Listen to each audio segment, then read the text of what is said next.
দেখি প্রেম কার সাথে করছে, ইনার রিলেশনশিপ, হয়তো বিবাহিত।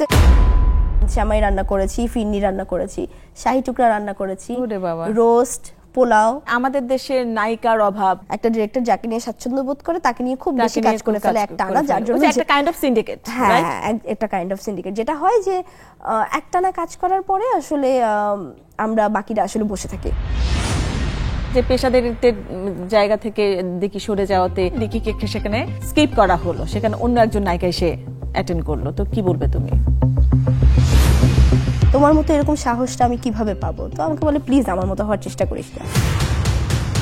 একদমই খুব স্ট্রেট ফরওয়ার্ড, খুবই কনফিডেন্ট নিজেকে নিয়ে। মনে মনে যদি এই শোটা দেখে কিন্তু রাগ করবে। তার খুব বিগিনিং থেকে তাকে আমি দেখা, আজকের অপবিশ্বাস হওয়া পর্যন্ত। বুবলি আপুর যে জিনিসটা খুব ভালো, দিঘি নায়িকা, ঠিক আছে, শাকিব খান নায়ক, এটা নায়ক নায়িকা চরিত্র অভিনয় করবে। তখন থেকে আসলে সবার মধ্যে একটা উচ্ছ্বাস দেখছিলাম যে জঙ্গলি কবে আসবে।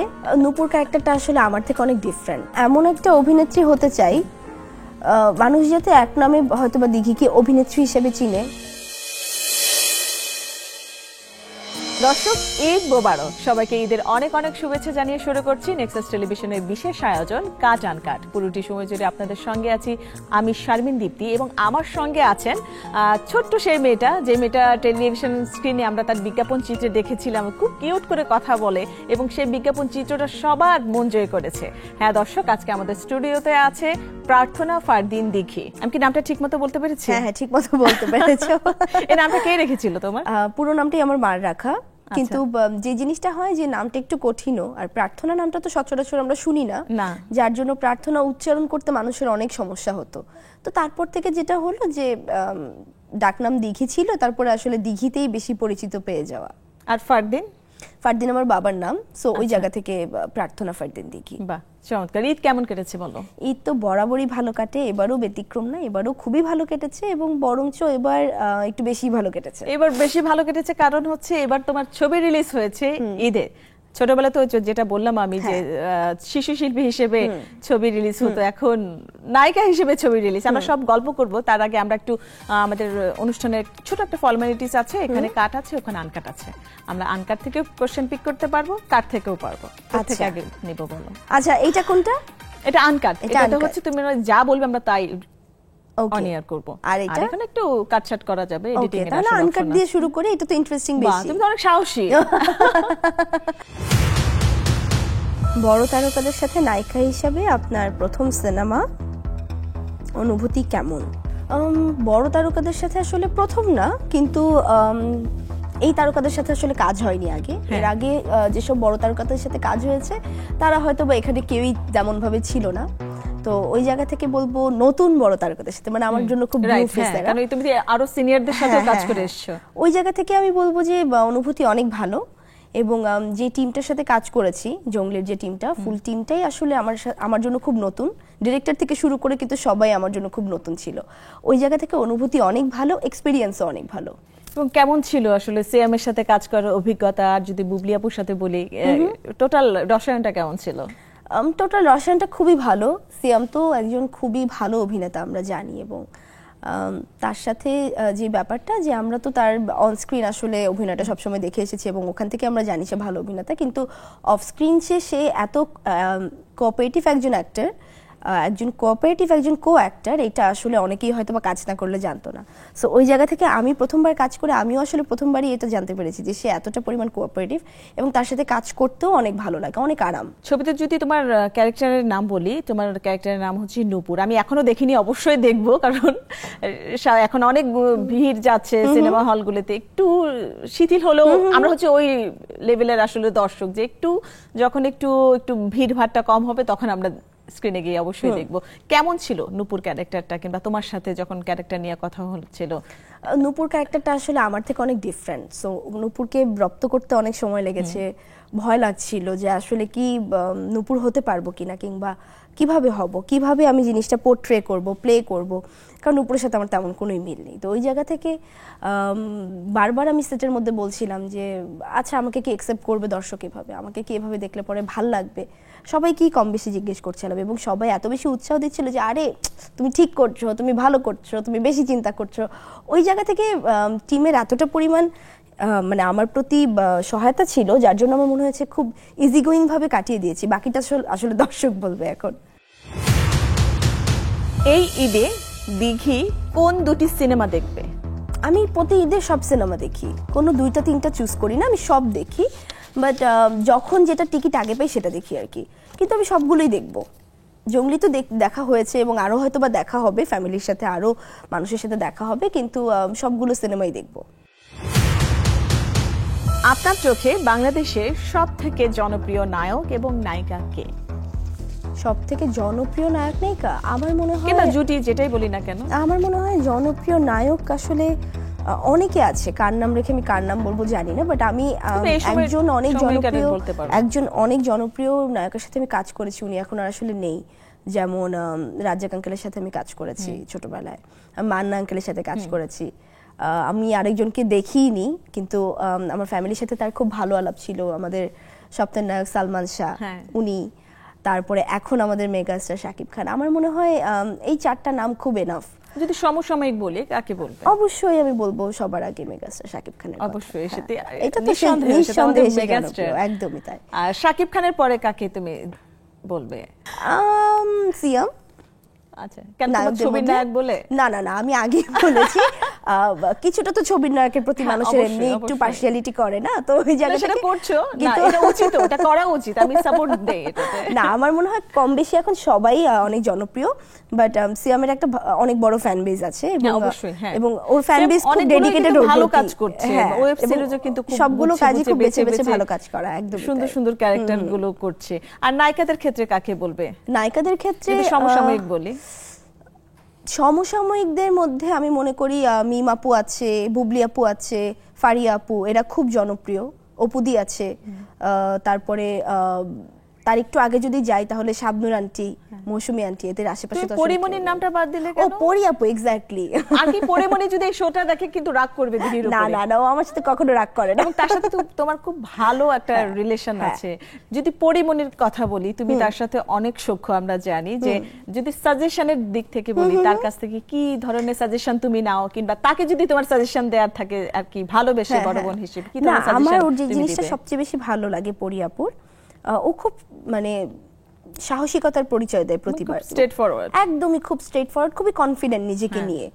ও জানে ও যা বলছে ঠিক হোক যাই হোক আমি বলছি এটাই এনাফ, এবং ও নিজে সেটা কনফিডেন্টলি বলছে, এবং এই সাহসটা, এই কনফিডেন্টটা আমাদের অনেকের মধ্যে আসলে ল্যাকিং, হয়তোবা কম বেশি আছে, কিন্তু ওর মতো এরকম নেই। তো আমি ওকে প্রায় বলি, তোমার মতো কিভাবে হওয়া যায়, আমাকে এটা বলো, কিভাবে আমি সাহস হলো আর আমি একটা কথা লিখে দিলাম, কিভাবে আমার মন চাইলো আমি ওই জায়গায় চলে গেলাম, ওখানে গিয়ে আমার একটা স্টেটমেন্ট দিয়ে দিলাম, আমি কিছু চিন্তাই করলাম না আশেপাশে যে আসলে পরের কনসিকুয়েন্সেস কি। তো ওকে আমি প্রায় এটা বলি যে আসলে তোমার মতো এরকম সাহসটা আমি কিভাবে পাবো। তো আমাকে বলে, প্লিজ আমার মতো হওয়ার চেষ্টা করিস না, জীবন শেষ হয়ে যাবে। তো বারবার আমাকে এটা বলে, বাট আই লাভ হার, সে মনের দিক থেকে খুবই ভালো একটা মানুষ। আর অপুদির কথা বললে কি বলবো? অপুদির সাথে তোমার এতটুকু কাল থেকে সম্পর্ক, তো মানে অপুদির সাথে যেই সম্পর্ক আমার, তাকে আমি মানে তার চোখের সামনে বড় হওয়া, কিংবা তার খুব বিগিনিং থেকে তাকে আমি দেখা, আজকের অপবিশ্বাস হওয়া পর্যন্ত, সো ওই জায়গা থেকে তার সাথে আমার একটা অন্যরকম বন্ডিং, এবং একটা সফট কর্নার অবশ্যই কাজ করে তার আমার প্রতি, আমার তার প্রতি। তো যেই জিনিসটা অপুদি হচ্ছে খুব ভালো সাজেশন দিতে পারে, কখন কোনটা করা উচিত, কখন কোনটা করা উচিত না। এখন আমি এই কথাটা বলবো কিনা, সাজেশন দিয়েছে কিছু যদি আমাদের, যেমন সাপোজ আমি কোনো একটা ইন্টারভিউতে এখন এই কথাটা বলছি, তো ওনার সাথে আমার নেক্সট যেদিন দেখা হবে উনি ওটা নোট করে বলবে, বাবা এই কথাটা বলিস না এখন, তুই এইটার বাদে এইটা বল, দেখবি তোর ভালো হবে, কিংবা এই কাজটা যেটা করলি এই কাজটার মতো করে আরেকটা কাজ কর, ওইরকম কাজ আর করিস না। তো এইভাবে উনি কিছু আমাকে কথা বলে এবং আরো কিছু সাজেশন দিয়ে থাকে ওই সমসাময়িক হিসেবে, তো যেটা দেখা যায় আমার পরে অনেক কাজে লাগে। আর বুবলি আপু সম্পর্কে কি বলবে? বুবলি আপু যেই জিনিসটা, মানে বুবলি আপু তো খুব সুন্দর করে কথা বলে, তো সে যখন কথা বলে তার কথা শুনতে আমার মনে হয় খুব ভালো লাগে, সে এত গুছিয়ে সুন্দর করে কথা বলতে পারে। বুবলি আপুর যেই জিনিসটা খুব ভালো, সে খুবই ঠান্ডা মাথার একটা মানুষ, সে আস্তে আস্তে সব কাজ করে এবং খুব ঠান্ডা মাথায় সে ডিসিশন নিতে পারে। So I love that.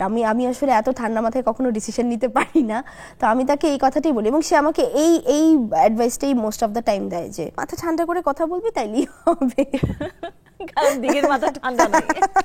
আচ্ছা, আমরা সেটা জানতে পেরেছি, পরবর্তী কোশ্চেনে চলে যাই। প্রেম নিয়ে আপনার ধারণা কি? কাজ করতে গিয়ে কারোর প্রেমে পড়েছেন এমন ঘটনা ঘটেছে কখনো? কারো প্রতি তোমার দুর্বলতা ক্রিয়েট হয়েছে কিনা কাজের মধ্যে এসে, কিংবা না কার না, সাথে আমার পরিচয় দুর্বলতা হয়েছে তো কিনা? মানে কারণ সবাই জানতে চায় দেখি প্রেম কার সাথে করছে, দেখি বিয়ে কবে করবে, এগুলো আসলে আমি বলতে চাই না, একটু তোমার দর্শকের জায়গা থেকে আমি বলছি। না না, এই জিনিসটা তো অবশ্যই সবসময় একটা মানুষের থাকেই, কিন্তু কারোর সাথে কাজ করতে এসে আসলে তেমন ভাবে এখনো কারো প্রতি কিছুই হয়নি, কারণ আমার মোস্ট অফ দ্য নায়কই আসলে বেশিরভাগ টাইম এনগেজড।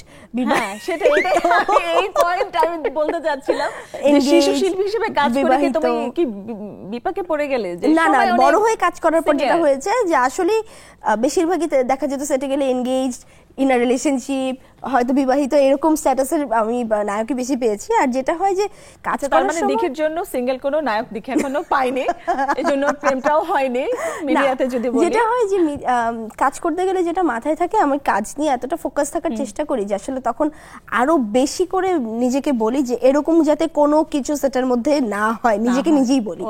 কারণ আমার মনে হয় কাজটাতে হ্যাম্পার হয়, আরো অনেক কিছু মিলিয়ে আমি চাইও না যে আসলে এরকম কিছু হোক।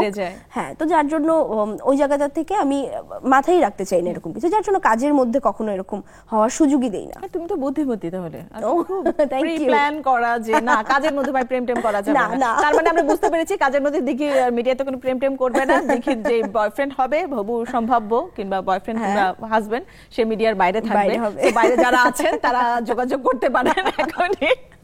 আমরা পরবর্তী কোশ্চেনে চলে যাই। জীবনের কঠিন সময় মোকাবেলা করেছেন কিভাবে?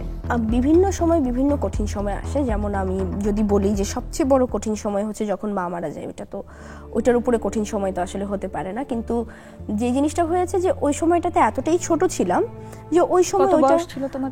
9+ ওই সময়টা। হ্যাঁ, তো 9+ এতটাই ছোট ছিলাম যে আসলে বুঝে ওঠার সুযোগটা কম ছিল। খারাপ লেগেছে, কষ্ট হয়েছে, কিন্তু আসলের যে অভাবটা মায়ের, ওইটা আসলে ওই সময়টাই বুঝে উঠতে পারিনি, ওইটা আসলে বুঝে উঠতে পারি এখন, কিংবা আমি বলবো যে অ্যাডোলেসেন্ট টাইমটাতে আসলে এটা বেশি বুঝে ওঠা। এবং প্রতিনিয়ত যেই মোমেন্টগুলো হয়, যে টাইমগুলো হয়, অনেক সময় মনে হয় যে না আমি আর পারছি না, মা হলে পারতো, আমার পক্ষে সম্ভব না, কিংবা এইটার সলিউশন আসলে আমার কাছে নেই, আমার মা হলেই সলিউশন দিতে পারতো। এই সময়টা না আসলে মানে মোকাবেলা, যদি মাকে নিয়ে বলি, মাকে নিয়ে মোকাবেলা করতে পারি না, যেটা সত্যি কথা। মনে হয় যে না, ওনার অ্যাবসেন্সে ওনার জায়গাটা তো আসলে কেউ নিতে পারবে না। কিন্তু যেই জিনিসটা হয় যে আমার ফ্যামিলি খুব সাপোর্টিভ, বাবা খুব সাপোর্টিভ, ওই জায়গা থেকে যেটা হয় আমি একটা বড় ইন্সপিরেশন পাই, একটা বড় সাপোর্ট পাই ফ্যামিলি থেকে, যে তুমি যদি ভেঙে পড়ো তোমাকে আবার আমরা মানে উঠে দাঁড়ানোর জায়গাটা দিব, এবং আমরা তোমাকে উঠে দাঁড়ানোর সেই হাতটা দিব। ওইটা মনে করার পরে তারপরে মনে হয় যে আচ্ছা, যা আছে সামনে কিছু না কিছু তো একটা সলিউশন থাকবে, কিছু না কিছু তো একটা হবে, ওইটা চিন্তা করে আসলে এগিয়ে যাওয়া। মাঝে মাঝে একটু বলা ঠিক হচ্ছে কিনা আমি জানি না, মন খারাপ তো অবশ্যই হয় না? এমন কিছু কথা আছে যে আমি বাবাকেও শেয়ার করলাম না, তোমার ভাইও আছে, তোমার বড় ভাইকেও শেয়ার করলাম না, আমি মাকে হয়তো বা শেয়ার করতে পারতাম। এরকম অনেক কিছু কথা থাকে যে জিনিসটা আসলে আমরা মার সাথেই শেয়ার করতে পারি, কিংবা মনে হয় মা তো আসলে এমন একটা ফ্রেন্ড হয় একটা মেয়ের জন্য, কিংবা আমি বলবো যে কোনো সন্তানের জন্য কিন্তু মা একটা ওইরকম একটা বন্ধু হয়ে থাকে। বাট আমি খুব লাকি যে আমার বাবা আমার খুব ভালো বন্ধু, সে আমাকে এই জায়গাটা কখনো মানে আফসোস করার জায়গাটা দেয়নি, এই জায়গাটা কখনো খালি রাখার সে চেষ্টা করেনি। বাট স্টিল আমি মনে করি যে মা তো মাই হয় দিন শেষে। সো এরকম অনেক সময় মনে হয় যে এই মুহূর্তে মাকে লাগতো, কিংবা সারাদিন পার করা হলে পরেও অনেক টায়ার্ড থাকার পরে মনে হয় যে হ্যাঁ, মাকে একটু দরকার ছিল এই সময়টা। সো ওই সময়গুলো তো আসলে আমাদের হাতে কিছু করার থাকে না, ওই সময়টা খুব মন খারাপ হয়। আর আরেকটা খুব জানতে ইচ্ছে করছে, যেহেতু আসলে মা নেই ঘরে, তো আসলে মাই সব, মা হচ্ছে খাবার নিয়ে আসছে, খাবার সার্ভ করছে, এই খেতে আসো, এই বাসায় ব্যাপারগুলো কি হয়, সবকিছু মেনটেন কে করে? বাসায় দেখা যায় যে আসলে বাবা খুব মেনটেন করতো আগে, এখনো করে। এবং আমি যেটা করি, আমি যখন বাসায় থাকি, আমি যখন কাজ থাকে না, তখন দেখা যায় মোস্ট অফ দ্য টাইম আমি খুব চেষ্টা করি এগুলো করার। আমি খুব দেখা যায় যে আজকে কি রান্না হচ্ছে, কিংবা রান্না করা একটু, কিংবা একটু ঘরের কাজে মন দাও, আজকে একটু ঘরটা গোছানো, এগুলো কি দেখি করে? এগুলো করি ঘরে থাকলে রান্না করে। আমি অনেক রান্না করতে পারি, ভালো রান্না করতে পারি। তাই? হ্যাঁ, বাহ, তো ওই জায়গা থেকে যখন বাসায় থাকি তখন চেষ্টা করি যে আসলে ফ্যামিলিকে সময় দেওয়ার, বাসাটাকে সময় দেওয়ার, আমার বাসাটাকে আমি একটু সময় দিই, যেটা হয়তো বা মা থাকলে করতো, যে বলতো তুই ঘুর, তুই বেড়া, তুই যা কর, আমি এদিকটা দেখছি। আমি চেষ্টা করি যে না, আসলে যেহেতু সেই নেই, তার জায়গাটাতে আমি চেষ্টা করি আমি আর বাবা মিলে যাতে সাপোর্টটা দেওয়া যায় একদমই তাই, কিভাবে। হ্যাঁ। দেখি ঈদের দিন কি রান্না করেছে, কিছু রান্না করেছে আমি কিনা? ঈদের দিন সব রান্না করি, আমিই করি most এবার of কি the কি time। রান্না এবার করেছো? রান্না করেছি আমি সেমাই রান্না করেছি, ফিরনি রান্না করেছি, শাহী টুকরা রান্না করেছি, ওরে বাবা। রোস্ট, পোলাও, গরু মাংস। আমার গরু মাংস খুব ফেমাস, যারা যারা হ্যাঁ। খেয়েছে তাদের মধ্যে খুব ফেমাস। সো এগুলো আমরা খেতে যাবো দিকির বাড়িতে। প্লিজ, যে কোনো সময় চলে আসবে। মানে এতগুলো কাজ তুমি করেছো, হ্যাঁ। কখন থেকে কখন শেষ হয়েছে? দেখা যায় আমার চাঁদ রাত থেকে একদম ভোর রাত থেকে আমি শুরু করি, ডেজার্ট গুলো আমি রাতে রান্না করে ফেলি, আর একদম আমি সকালে উঠি 7-8টার দিকে, উঠে আমি একদম রান্না টান্না করে আমি দুপুরের মধ্যে একদম রেডি। মানে মায়ের রোলটাও তুমি প্লে করছো, চমৎকার। আমার না আসলে চেষ্টা করি। এক্সপেকটেশন ছিল না দেখি, আমার কাছে না মেকআপ টেকআপ করে ঘুরে ফেরা করে, একটু টিকটক করে আর কি। আমি দাদাকে চিনি, সুব্রত দাকে চিনি, আমাদের খুবই স্নেহ করেন উনি, খুবই ভদ্রলোক, যে আমরা জানি যে দাদাই মোটামুটি মেনটেন করে। কিন্তু আজকে তোমার ইন্টারভিউ নেওয়ার পরে আমার মনে হলো না, এটা তো একটা চমৎকার না না, লক্ষ্মী একটা মেয়ে। বাবার যদি সাপোর্টটা না থাকতো এতদূর কখনোই আসতে পারতাম না। বাবা অনেক সাপোর্ট দেয়, এবং এখন আমি চাই যে বাবা একটু রিল্যাক্স করুক। অনেক হয়েছে, এই লোকটা আসলে আমার মনে হয় অনেক পেরেশানি নিয়েছে আমরা দুটা ভাই বোনের জন্য। সো আমার মনে হয় এবার ওনার একটু রিল্যাক্স করা উচিত, যেহেতু আমাদের এখন বয়স, আমরা করতে পারি চাইলে, এবং আমরা করে যাব অবশ্যই। ভাই কি করেন? আমার ভাই সফটওয়্যার ইঞ্জিনিয়ার, ওর একদম এই সিনেমা জগতের সাথে কোনো না, সম্পর্ক একেবারে নেই, reverse। একদমই রিভার্স ক্যারেক্টার। ভাইকে বিয়ে করেছে? ও এখনো বিয়ে করেনি, বাট হোপফুলি খুব সুন বিয়ে করে ফেলবে। বিয়ে করবে। সো ওই জায়গা থেকে তার তোমার একটু মনে হয় পরিশ্রম একটু কমে আসবে তখন, আমার একটু নাকি? পরিশ্রম কমে আসবে, একদমই তাই। অভিনেতা অভিনেত্রীর আচরণে পেশাদারিত্ব থাকা উচিত, আপনি কি মনে করেন? অভিনেতা অভিনেত্রী না, আমার মনে হয় প্রত্যেকটা উভয় মানুষেরই। পক্ষেরও। ডিরেক্টরদের থাকতে হবে, থাকতে হবে। প্রোডিউসারদের থাকতে হবে, একটা ক্যামেরাম্যানের থাকতে হবে, ডিওপির থাকতে হবে, একটা প্রোডাকশন ম্যানেজার থেকে শুরু করে সবার পেশাদারিত্ব দরকার, নয়তো কাজ উঠবে না। শুধু যে আর্টিস্ট দিয়ে কাজ উঠাবে ব্যাপারটা তো এরকম না, দুই জায়গা থেকেই থাকতে হবে। আমি যদি ফুল কোনো একটা টিম ওয়ার্ক এটা এখানে, একদমই তাই, full এখানে একটা একজন team ফল work। করবে, একজন যদি একটু একজন পিছায়, নড়বড়ে তাহলে হলে সে আরেকজনের পুরোটাই মাথায় নড়বড়ে থাকতে হয়ে হবে যে যাবে। ও যদি নড়বড়ে হয়, হ্যাঁ। আমরা উঠে দাঁড়িয়ে একসাথে জিনিসটা গুছিয়ে নেব। না, আমি এই প্রসঙ্গটা কেন নিলাম আসলে জানি না তুমি কিভাবে দিবে। মাঝখানে আমরা একটু নিউজে দেখলাম যে পেশাদারিত্বের জায়গা থেকে দিকে সরে যাওয়াতে সে একটা সিনেমা থেকে আসলে নিজেকে সরিয়ে নিল, কিংবা দিকিকে সেখানে স্কিপ করা হলো, সেখানে অন্য একজন নায়িকা এসে অ্যাটেন্ড করলো। তো কি বলবে তুমি? এটা তো আসলে আমার মনে হয় যুগ যুগ ধরে হয়ে আসছে, এটা কিন্তু নতুন না। একজন নায়িকা আরেকজন নায়িকার সিনেমা করবে, হয়তোবা আমিও অনেক নায়িকার সিনেমা করেছি, এরকম ভাবে তারা নিউজ করেনি দেখে আমি জানি না যে আমার আগে তারা এই কাজটা আরেকজনকে দিয়েছে। এবং এইটা যদি নিউজ না হতো, এটা যদি ফ্ল্যাশ না হতো, অনেকে হয়তো বা জানতো না এই সিনেমার নায়িকা আগে আমি ছিলাম। না, সেটা মূল কারণ কি পেশাদারিত্বের কারণ, যে তুমি কোনো রেসপন্স করোনি, তুমি কোনো যোগাযোগ আর মেইনটেইন করোনি, এরকম কিছু? আমার কি? মনে হয় এটা তারা তাদের স্টেটমেন্ট দিয়েছে, যাদের আচ্ছা। স্টেটমেন্টটা দেওয়ার কথা, মানে যারা এটা আমরা দিতে দেখি ইচ্ছা করেছে। statement শুনি। আমি ইচ্ছা করে কোনো স্টেটমেন্ট এটা নিয়ে দিতে চাই না, কারণ যে স্টেটমেন্ট দিয়ে খুশি সে সেভাবে থাকুক। না, আমি কেন বললাম কি দেখি, তোমার অডিয়েন্সরা আসলে তোমার সাথে গল্প করে আমার যেটা মনে হলো যে তোমার রান্না বান্না সকল কিছু নিয়ে যে একটা লক্ষ্মী, চমৎকার একটা লক্ষ্মী একটা মেয়ে, তো এই একটা ভুলটাও ভাঙা উচিত। তো আমি মনে করি তুমি শেয়ার করো। আমি আমার দিক থেকে কখনো মনে করিনি আমি পেশাদারিত্ব না। Okay. তাহলে হয়তো বা আমার সাথে অনেকেই কাজ করতে পারতো না। রাইট। এবং আজ পর্যন্ত আমি এরকম আমার নামে কোনো এলিগেশনও কারো মুখে শুনিনি, যেহেতু শুনিনি। সো আমার মনে হয় যে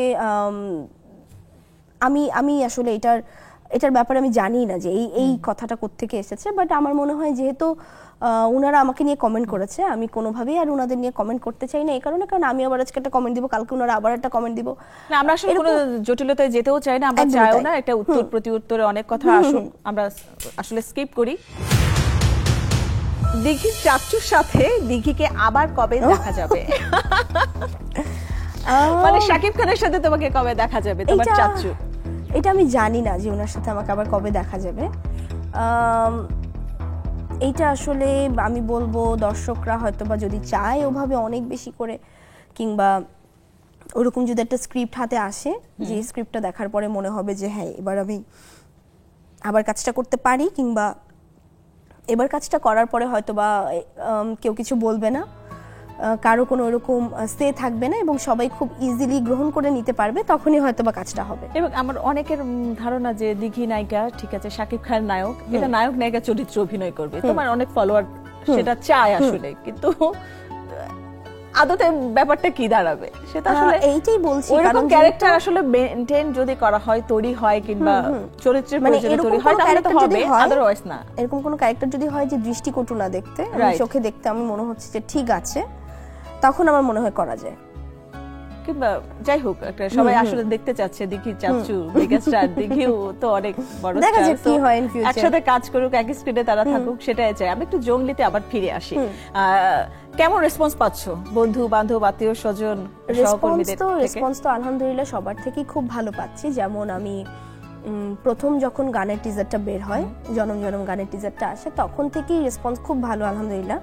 তখন থেকে আসলে সবার মধ্যে একটা উচ্ছ্বাস দেখছিলাম যে জঙ্গলি কবে আসবে, জঙ্গলি দেখতে যাব। এবং যারা আমার খুব ক্লোজ পিপল, আমার ফ্রেন্ডস, আমার ফ্যামিলি, কিংবা আমার যারা খুব ক্লোজ, তারা সবসময় আসছে জঙ্গলি কবে আসবে, দিঘির সাথে জঙ্গলি দেখবো, দিঘির সিনেমা জঙ্গলি দেখবো, এই ব্যাপারটা ছিল।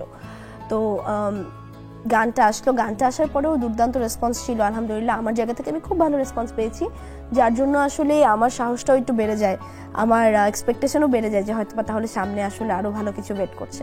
ওই জায়গা থেকে শেষ পর্যন্ত টিজার অ্যান্ড এভরিথিং, প্রি টিজ থেকে শুরু করে সবকিছু মিলিয়ে আমার মনে হয় এখনো পর্যন্ত যে রেসপন্স, আমি তো খুবই খুশি, এবং এই রেসপন্সটা অনেক বেশি অনুপ্রাণিত করছে।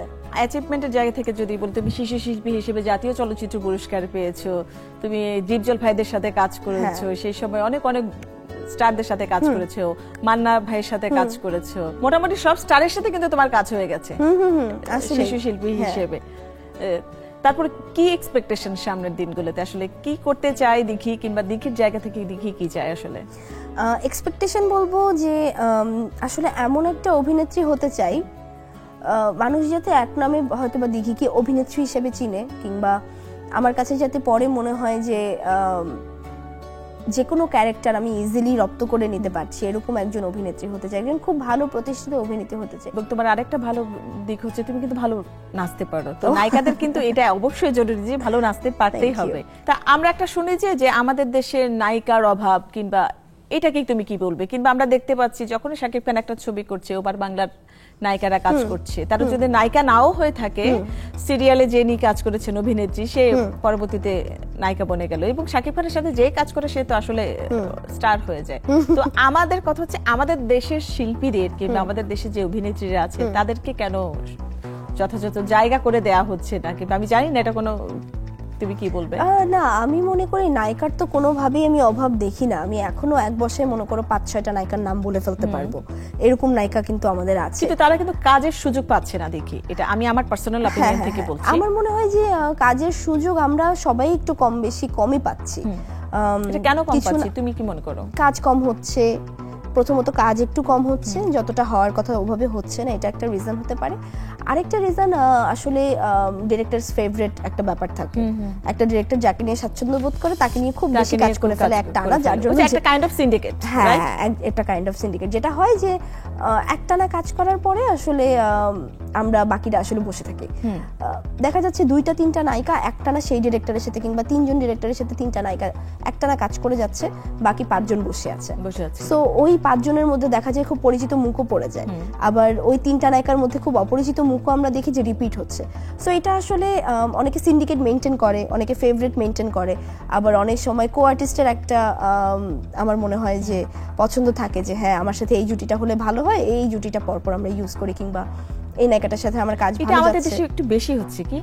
এটা আমাদের দেশে আসলে একটু বেশি হচ্ছে, কারণ আমরা পার্শ্ববর্তী দেশেও দেখছি যে সবাই নতুনত্ব করার ট্রাই করছে, সবাই নতুন নতুন চরিত্র, নতুন মানুষকে দিয়ে করার ট্রাই করছে, কিংবা খুব পুরান মানুষকে দিয়ে তারা নতুন ভাবে প্রেজেন্ট করার ট্রাই করছে। কিন্তু আমাদের দেশে আসলে কিছু জনরা কিছু মানুষের মধ্যেই আটকে গেছে, এবং এইটা আসলে ভাঙা উচিত। যে আমাদের অবশ্যই ভালো ভালো শিল্পী আছেন, অভিনেতা অভিনেত্রী আছেন, তারাই আসলে সব মিলিয়ে কাজ করলে যে আমাদের ইন্ডাস্ট্রি আরো অনেক সমৃদ্ধ হবে। যদি আমরা একটু যদি চিন্তা ভাবনা করি যে না, কাজের সুযোগটা আরো তৈরি করা দরকার। আর তোমার জঙ্গলি মুভি তো অলরেডি মুক্তি পেয়ে গেছে, অনেক অনেক শুভকামনা থাকলো দেখি আজকে আমাদের সাথে সময় দেওয়ার জন্য। আর জঙ্গলি মুভির জন্য অনেক অনেক শুভকামনা, সামনের দিনগুলোতে তুমি আরো আমাদের সুন্দর সুন্দর কাজ দাও, এই শুভকামনা রইল তোমার জন্য। আর স্ক্রিনে যদি দর্শকদের কিছু বলতে চাও?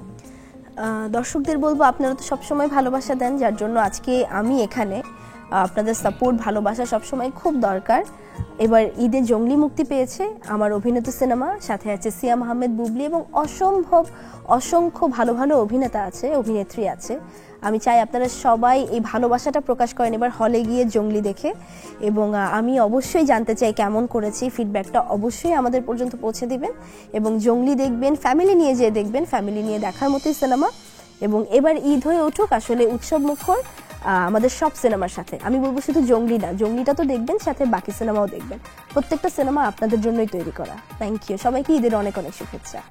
দর্শক, আজ এ পর্যন্তই, দেখা হবে আগামী আয়োজনে। কিন্তু যাবার বেলা একটু বলে যাই, আমরা বড় পর্দায় গিয়ে আমাদের দেশীয় সিনেমাগুলো দেখব, আর তাতে করে আমাদের ফিল্ম ইন্ডাস্ট্রি অনেক বেশি সমৃদ্ধ হবে। সবাই অনেক ভালো থাকবেন, সুস্থ থাকবেন, নিরাপদ থাকবেন। ঈদ মোবারক।